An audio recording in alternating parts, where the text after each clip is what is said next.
दोस्तों आज सुबह से भारतीय मीडिया से लेकर ग्लोबल मीडिया तक सबकी नजर इसी पर बनी हुई थी। अजीत डोभाल जी चाइना गए हैं, स्पेशल टॉक्स हो रहे हैं और इसमें क्या होने वाला है। दोस्तों यहाँ पे अगर आप देखें तो अजीत डोभाल जी जब चाइना गए तो वाइस प्रेसिडेंट से भी मिले। चाइनीज वाइस प्रेसिडेंट से मिलना यूजुअली अगर आप देखें तो ये प्रोटोकॉल के खिलाफ है, क्योंकि वो अजीत डोभाल जी से मिल रहे हैं। अजीत डोभाल जी हालांकि भारत में अगर आप देखें तो उनका कद बहुत बड़ा है और ये दुनिया अभी मान रही है, जो कि इसी तस्वीर से आपको दिखने मिल रहा है। अब दोस्तों यहाँ पे अगर आप देखें तो ये जो स्पेशल रिप्रेजेंटेटिव्स डायलॉग हो रहा था, इसमें क्या होने वाला है, कैसा रहेगा चाइना का लहजा। दोस्तों जो नतीजा जो देखने मिल रहा है वो ये देखने मिल रहा है कि अगर आप चाइना की बात करें तो इट इज गेटिंग मेलो।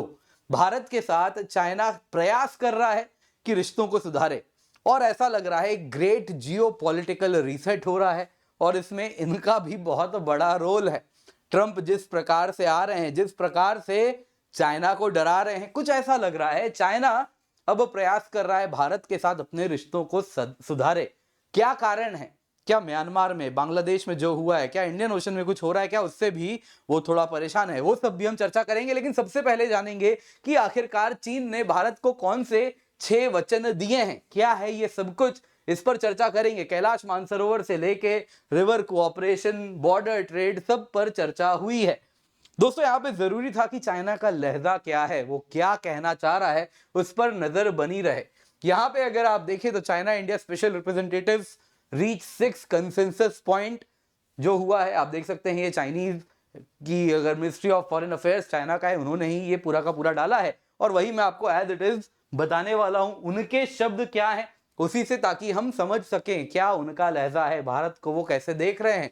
आप देख सकते हैं दोस्तों ये मीटिंग हो रही है और ये मीटिंग पे अगर आप देखें तो चाइनीज फॉरेन मिनिस्टर वांग यी ने कहा कि ये जो हुआ है बॉर्डर टॉक्स जो हुआ आफ्टर 5 साल के बाद फाइनली, ये hard one and worth cherishing है। दोस्तों ये बता रहा है चाइना के लिए कितना इंपॉर्टेंट था अजीत डोभाल जी का इस प्रकार से बीजिंग जाना और इसको, ये बॉर्डर टॉक्स को अंजाम देना। ये बहुत कुछ बता रहा है। यहां पे दोस्तों आप देख सकते हैं चाइना क्यों परेशान है, आखिरकार वो क्यों बैकफुट में है।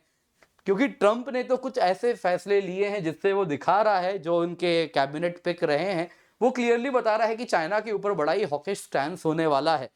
तो यहाँ पे चाइना कहीं ना कहीं कुछ प्रयास कर रहा है।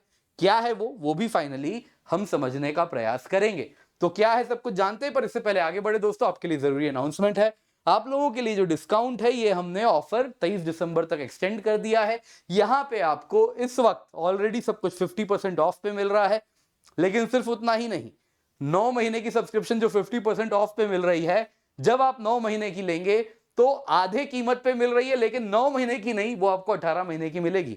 12 महीने की लेंगे 24 महीने की मिलेगी, 18 महीने की लेंगे 36 महीने की मिलेगी। आपको केवल कोड KC10 का इस्तेमाल करना है, क्योंकि ये जो ऑफर है ये अगर आप देखें तो इसमें इंडिया के बेस्ट एजुकेटर्स आपको पढ़ाने वाले हैं। Complete GS, complete CSAT, prelims test series, mains test series with evaluation आपको मिलने वाला है। तो आप निश्चिंत होकर जुड़ सकते हैं, नीचे दिया गया लिंक है, यूज द कोड KC10 तो ही आपको ये डिस्काउंट मिलने वाला है। बाकी डिटेल में इस पर टुवर्ड्स द एंड चर्चा करेंगे। तो जानते हैं जरा न्यूज में क्या है। देखिए दोस्तों आज की बात है 18 दिसंबर 2024, 23rd मीटिंग हुई स्पेशल रिप्रेजेंटेटिव्स, जो कि चाइना इंडिया बाउंड्री क्वेश्चन पर आके दोनों में चर्चा हुई। दोस्तों ये जो भी मैं आपको सुनाने वाला हूं ये मैं आपको एज इट इज सुनाने वाला हूं, जो कि चाइनीज एम्बेसी ने जो 6 पॉइंट्स कहे हैं, 6 कंसेंसस पॉइंट्स हैं, जो उनका पूरा का पूरा टेक्स्ट है, मैं आपको एज इट इज वही सुनाने वाला हूं। ये पूरा का पूरा मैंड्रिन भाषा में था, मैंने ट्रांसलेट किया है इंग्लिश में और फिर आपको मैं वो पढ़ के सुना रहा हूं। तो जरा ध्यान से सुनिए। तो यहाँ पे ये जो पूरा का पूरा टेक्स्ट है, ट्रांसलेटेड वर्जन है, इसी के बेसिस पे ये आपको मैं बता रहा हूं। तो यहाँ पे अगर आप देखें तो ध्यान से सुनिएगा। उन्होंने कहा कि कजान मीटिंग, जो कि लीडर्स ऑफ द 2 कंट्री यानी कि जिनपिंग और PM मोदी के बीच में जो हुआ था ब्रिक्स के समय, उसके आधार पे ये स्पेशल रिप्रेजेंटेटिव, ये जो special representatives on China India boundary question की ये मीटिंग हो पाई है। और इस बैठक में एक तरफ से वांग यी थे और इनका फिर पूरा का पूरा यहाँ पे जो इनका जो भी है, इनका डेजिग्नेशन वो बताया, मेंबर हैं, political bureau CPC central committee के डायरेक्टर हैं, सेंट्रल फॉरेन अफेयर्स ऑफिस के, और दूसरी तरफ डोवाल साहब हैं जो कि एनएसए नेशनल सिक्योरिटी एडवाइजर हैं। और इन्होंने डिस्कशन किया चाइना इंडिया बाउंड्री इशू पर, और फाइनली 6 कंसेंसस पॉइंट्स हुए हैं, यानी ये 6 वचन है जिस पर अब आगे काम करना है। तो जरा सुनते हैं एक एक करके क्या है ये 6 वचन, एज इट इज आपको मैं सुनाने वाला हूं। दोस्तों इसके आधार पे भारत का भी आया है एक ऐसा ही, मिनिस्ट्री ऑफ एक्सटर्नल अफेयर्स ने भी कहा हाँ 23rd मीटिंग हुई, ये इसका आउटकम रहा। तो दोनों मोर और लेस सेम है, बड़ा ही पॉजिटिव रहा। इंडिया की तरफ से भी जो आया है, कहीं भी अगर आप देखें तो ऐसा कुछ कंफ्लिक्ट नहीं है, बड़ा ही पॉजिटिव, इंडिया की तरफ से भी पॉजिटिवली उसे लिया गया है। तो आइए सबसे पहले देखते हैं पहला कंसेंसस क्या है। दोनों ही साइड्स ने कहा कि हाँ हम पॉजिटिवली इवैल्यूएट किए जो सॉल्यूशन रीच हुआ है दोनों देशों के बीच में अब तक बाउंड्री इशू में, और हम वापस से कहते हैं कि अब तक जो काम रहा है उसको फर्दर कंटिन्यू करेंगे। इतना ही नहीं, बॉर्डर इशू को हम प्रॉपरली हैंडल करेंगे, इंश्योर करेंगे कि बॉर्डर इशू से फ्यूचर में बाइलैटरल रिलेशंस पर कोई बुरा असर ना पड़े। अच्छी बात है दोस्तों ये बड़ी। आगे सुनिए, इसी में उन्होंने कहा, दोनों साइड्स ने एग्री किया कि हाँ हम पीस एंड ट्रैंक्विलिटी, जो बॉर्डर एरियाज में पीस है वो बने रहने देंगे, उसको फर्दर प्रमोट करेंगे, और बाइलैटरल रिलेशंस को कोशिश करते रहेंगे कि वो हेल्दी और स्टेबल बने रहें।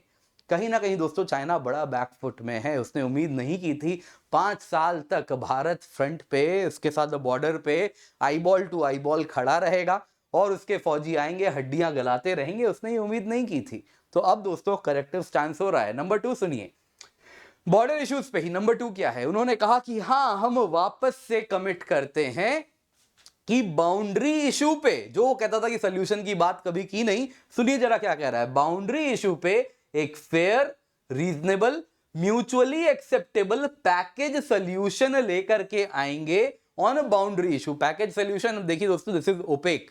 ये टर्म्स कहां से आ रहे हैं तो उन्होंने खुद ही लिख दिया इस लाइन में। मीडिया पूछेगी क्या है ये पैकेज सोल्यूशन, तो उन्होंने कह दिया दीज पैकेज सोल्यूशन जिसकी बात हो रही है विच वर एज अग्रीड, जो कि जिस पर पहले चर्चा हुई थी 2005 में, तब के स्पेशल रिप्रेजेंटेटिव दोनों देश के थे, उनके बीच में जो पैकेज सोल्यूशन वगैरह की बात हुई थी बाउंड्री इशू पर, उसी के तरफ अब हम भी आगे बढ़ेंगे। नंबर 3 सुनिए, दोनों साइड्स ने कहा कि हाँ क्या बॉर्डर सिचुएशन है उसको एसेस किया, और उसके बाद अग्री किए कि हाँ हम बॉर्डर में जो भी मैनेजमेंट हो रहा है, जो कंट्रोल रूल्स हैं बॉर्डर को मैनेज करने के लिए, उसको फर्दर रिफाइन करेंगे ताकि बॉर्डर एरिया में कॉन्फिडेंस और मजबूत हो, सस्टेनेबल पीस, ट्रैंक्विलिटी बॉर्डर में बनी रहे। यानी कि जो बॉर्डर एरियाज में दोनों के फौज आमने सामने आ जाते हैं और फिर है ना चीनी फौजी जो आते हैं आमने आईबॉल टू आईबॉल खड़े हो जाते हैं और फिर वहां पे झड़प भी हो जाती है, वो अवॉइड करने की बात यहां पे आपको समझ आ रहा है, जिसकी बात हो रही है कि बॉर्डर प्रोटोकॉल्स ऐसे रखेंगे कि दोनों का जब भी मूवमेंट हो रहा है, ट्रूप्स का मूवमेंट हो रहा है, पेट्रोलिंग हो रही है, तो कोऑर्डिनेटेड तरीके से हो ताकि इस प्रकार का कन्फ्रंटेशन ना हो। इसके तरफ भी बात बताई जा रही है। नंबर 4, दोनों साइड्स ने एग्री किया कि हम क्रॉस बॉर्डर एक्सचेंजेस जो हो रहे हैं उसको फर्दर स्ट्रेंथन करेंगे। सबसे पहले इंडियन पिलग्रिम्स जो तिब्बत चाइना में पिलग्रिमेज के लिए जाते हैं, दोस्तों कैलाश मानसरोवर की यहां बात हो रही है, तो उसको फर्दर रिज्यूम करेंगे। नंबर 2, रिवर कोऑपरेशन, जो भी क्रॉस बॉर्डर रिवर्स हैं जो तिब्बत से बह के भारत आ रही हैं, उनको हम वापस से उन पर जो एक्सचेंजेस हो रहे थे, जो चर्चा हो रही थी, वापस रिज्यूम करेंगे। With respect to hydrological data आता है, शेयर किया जाता है, तो वो सब वापस फर्दर करेंगे। तीसरा, जो नाथुला बॉर्डर है, ये आप देख रहे हैं दोस्तों, सिक्किम है, सिक्किम में यहाँ पे इधर भूटान है और इधर पे अगर आप देखें तो गैंगटॉक के पास में ये नाथुला है। तो नाथुला में जो बॉर्डर ट्रेड हो रहा है वो भी फर्दर हम कंटिन्यू करने वाले हैं। दोस्तों यहाँ पे जानना होगा, नंबर 5 है, दोनों साइड्स ने कहा कि हाँ हम फर्दर स्ट्रेंथन करेंगे ये जो पूरा का पूरा स्पेशल रिप्रेजेंटेटिव्स का मीटिंग मैकेनिज्म है, इसको फर्दर मजबूत किया जाएगा ताकि आने वाले दिनों में जो अभी China India working mechanism for consultation and coordination on border affairs है, जो कि अगेन एक मीटिंग होती है जिसमें अगर आप देखें तो जैसे ये तो सीनियर लेवल पे हो रहा है ना, वांग यी आए हैं, उधर से अजीत डोवाल जी गए हैं, तो ये उस लेवल पे नहीं, ये क्या होता है military to military and diplomatic level पे होता है। तो वो जो मीटिंग हो रही है, वो जो ये चर्चा हुई आज चाइना में वांग यी और डोवाल साहब के साथ, वो फर्दर इंप्लीमेंट करें अब ये WMCC में। इसकी भी यहां पे 5वां वचन दिया गया है। छठा क्या है? दोनों साइड्स ने एग्री किया कि new round of special representatives, यानी ये जो अभी मीटिंग हुई वांग यी और डोवाल साहब में, अगले साल भी यही मीटिंग होगी और इस बार ये भारत में होगी अगले साल, यानी 2025 में। क्या टाइम होगा, क्या डेट होगा, वो तब का तब डिटरमिन कर लेंगे। यहां पे भारत के साइड से भी आया कि हमने भी वांग यी को इनवाइट किया है। ये भारत ने अपने हैंडआउट में, भारत ने अपने जो न्यूज दिया है MEA के पोर्टल में, वो हमें दिख रहा है। यहां पर बड़ा इंटरेस्टिंग कुछ है, ये चाइना के साइड से ही टेक है, चाइना का ही वर्जन है, वही आपको सुना रहा हूं, इंडिया का वर्जन नहीं है। इन एडिशन दोनों साइड्स ने कहा हमारे एक्सटेंसिव इन डेप्थ एक्सचेंज हुआ व्यूज का, किस पर? बाइलैटरल, इंटरनेशनल और regional issues of common concern पर। दोस्तों हम सभी इससे थोड़ा परेशान हैं, भारत भी परेशान है, चाइना भी परेशान है, क्योंकि ये जो आए हैं, ये जिनके तहत आए हैं, उनको लेकर हम दोनों ही पॉजिटिवली नहीं है। तो शायद इनके तरफ भी इशारा हुआ है, और अराकान आर्मी जो कि चाइना की भी करीब बताई जा रही है, इंडिया भी उससे करीबी बढ़ा रहा है, तो कुछ तो यहां भी है ना, वो क्या कहते हैं, फील्डिंग लगाई गई है, ऐसा लग रहा है। आगे सुनिए, यहां पे अगर आप देखें तो international regional issues of common concern है, उन पे हमने चर्चा की और प्रयास करेंगे कि चाइना इंडिया रिलेशनशिप स्टेबल रहे, प्रेडिक्टेबल रहे और अच्छा बना रहे। बाकी international and regional piece and stability भी बना रहे, इसके लिए भी हम दोनों काम करेंगे। फाइनल टेक अवे क्या है इस पूरे मामले में? दोस्तों देखिए, सबसे पहले तो हमें टोटली अगर आप देखें तो दिख रहा है चाइना काफी ज्यादा सॉफ्ट हो रहा है, मेलो हो रहा है। वो प्रयास कर रहा है कि अब इंडिया के साथ जो 5 साल तक हमने खींचा है, अब उसे खत्म करना है, क्योंकि उसको लग रहा था कि देखिए अब तक ना China does not believe much in kinetic war. वो कहीं भी जमीन भी हथेली है तो कहीं पे वो काइनेटिक वॉर नहीं किया है, गोली नहीं चलाता है, वो सामने वाले को डरा के जमीन लेता है। भारत के साथ वो पूरा का पूरा प्लान इसका फेल कर गया, तो अब ये करेक्शन कर रहा है, क्योंकि वो समझ रहा है कि देखिए काइनेटिक वॉर तो नहीं कर पाएंगे और वो सही भी नहीं है। कोई भी दो nuclear armed country kinetic war में अगर इंडल्ज करेंगे तो ये बहुत ही ज्यादा डेंजरस होता है, ये बात हम सब समझते हैं। तो यही बात चाइना भी समझ रहा है कि देखिए आने वाले दिन में थोड़ा सा समस्या चाइना के लिए बढ़ने वाला है, तो इंडिया वाला जो फ्रंट है वो शांत करना होगा। हालांकि दोस्तों एक बात समझना होगा, चाइना के साथ हमेशा थोड़ा केयरफुल रहना पड़ता है, क्योंकि सबसे पहले चाइना वॉक दी टॉक करता नहीं है, बोलता कुछ है करता कुछ और है। डिसेप्शन सुनजू का आर्ट ऑफ वॉर है, उसमें सेंट्रल है डिसेप्शन। आप कहो कुछ करो कुछ, ये चाइना के ग्रैंड स्ट्रेटेजी में हमेशा से रहा है, तो we have to be very careful. लेकिन चाइना एक सिग्निफिकेंट मैसेजिंग किया है इसके द्वारा, जो बता रहा है कि वो इंडिया के साथ अब अपने रिश्ते सुधारना चाह रहा है। तो India has to be careful, लेकिन हाँ कंसिडरेट भी होना पड़ेगा।